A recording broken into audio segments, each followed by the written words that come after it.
over in the Marvel Universe, the X-Men have been betrayed by one of their own. Mr. Sinister, also known as Nathaniel-essex, has been sitting on the X-Men's Quiet Council, the governing body for Marvel's mutants. Mr. Sinister rigged the X-Men's mutant resurrection protocols and exploited the mutant powers of Moira McTaggart to ensnare the Marvel Universe in the Sins of Sinister reality for nearly 1,000 years. Thankfully, Marvel's X-Men were able to go ahead and undo Sinister's influence and his reality and have returned to the pages of Immortal X-Men. However, with the fall of X lingering just on the horizon, will Marvel's mutants be able to pick up the pieces? My name is Arako Braddock, and today let's dive right back into the pages of Immortal X-Men number 11 after dealing with Sins of Sinister. But before we get deeper into the video, I want to go ahead and encourage you to consider subscribing to the channel and hitting that like button if you enjoy our content. And I want to go ahead and kick off our review of the issue by reading Marvel Comics' solicitation text for the story. Storm of Two Worlds. Sins of Sinister is over, but the fallout remains. Storm can't believe what everyone has done. When the fate of two worlds rests in her hands, what can she do about it?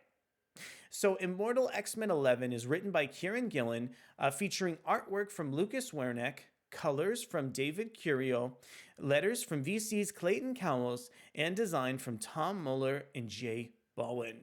The cover for the issue is illustrated by Mark Brooks, and the production is over from VC's Clayton Cowles. Here's a look over at Mark Brooks's cover on Immortal X-Men number 11.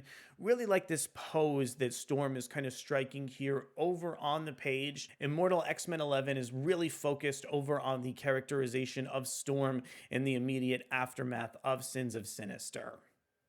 And I want to extend a big thank you over to Adventures in Poor Taste for posting this preview of the issue so fast. And I want to start by talking a little bit over on Lucas Werneck's art throughout the issue.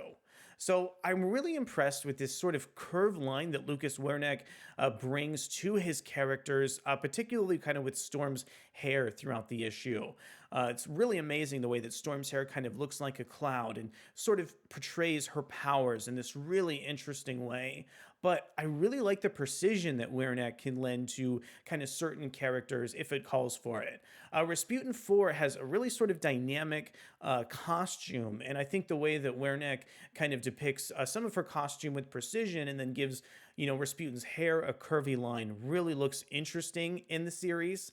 I love the way that Lucas Werneck is able to depict sort of the tendrils of Krakoa. I think Werneck's really kind of curvy and really kind of complicated and nuanced line almost gives these tendrils their own sort of personality. Werneck is also really fantastic at selling all the expressions from the various X-Men characters. Storm in particular is very angry in this issue of X-Men, so getting a lot of her sort of emotions and characterization is really important here, and I think Lucas Werneck is a great sort of accomplice over to Kieron Gillen's kind of really complicated and emotional script throughout this issue.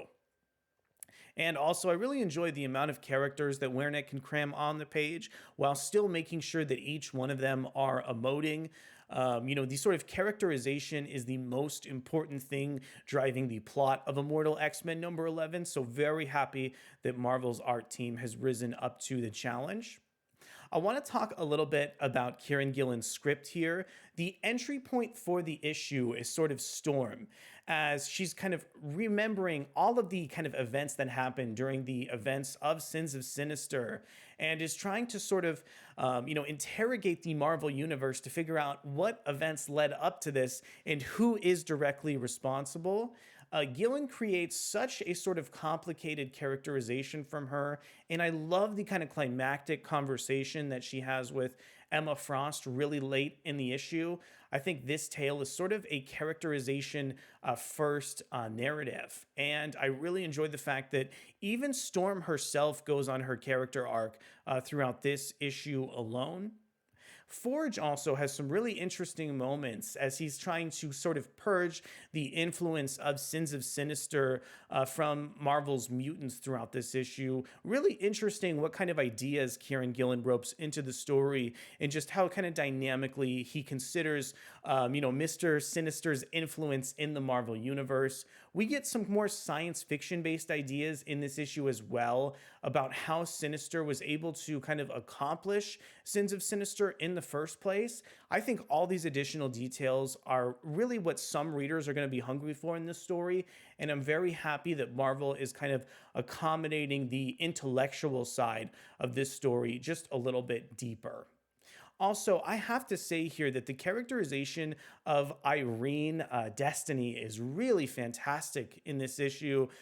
Storm's conversation with her is so harrowing because we still don't really know what Storm or what Destiny's intentions are in the story, and we don't really have a great frame of reference for everything that she's done due to the fact that she's not the exact same person that she was in the Sins of Sinister reality. She's not even aware of all of her full intentions, but it just feels like there is so much nuance in depth to these conversations with Irene and some of these other characters. If that wasn't enough, we're also getting Mother Righteous in this story. And Mother Righteous's scene over with Mystique was so fascinating and is going to lead to additional depth over in this series. Immortal X-Men has done just an absolutely wonderful job focusing in on the relationship between Mystique and Destiny. And I know that whenever we see plot between these two characters, it's going to be like recontextualized in a future issue that'll make it even more interesting. The way that some of these Sins of Sinister plot threads are reintroduced back into Mystique and Mother Righteous's conversation here is an absolute work of art in terms of the writing from Kieron Gillen in the issue. The scenes with Exodus and Hope reveal more information about their characters and kind of show Hope losing faith in Exodus, given, Exodus, when he essentially has to make a big decision, he might not have the best ideas in mind over from Hope. If that wasn't enough, there's also an interesting kind of relationship being formed here over between Sebastian Shaw and Mother Righteous. There's just so much sort of intrigue throughout this issue, and while I don't think this issue has a ginormous sort of plot first focused development, I think so many of these plot beats are going to affect future issues of Immortal X-Men. I really love the cliffhanger of this issue. It took me completely by surprise, and it's something that I should have seen coming. But still, the sort of, surprise character that shows up towards the end of the issue is absolutely thrilling. So overall here, I am just shocked at how many plot threads Kieron Gillen has sort of utilized over from Sins of Sinister. I knew that Gillen was going to go ahead and reutilize some of the aspects from Mother Righteous that we learned, as well as Rasputin 4, but it's all this sort of characterization first based conversations that I didn't think would have this much of an impact.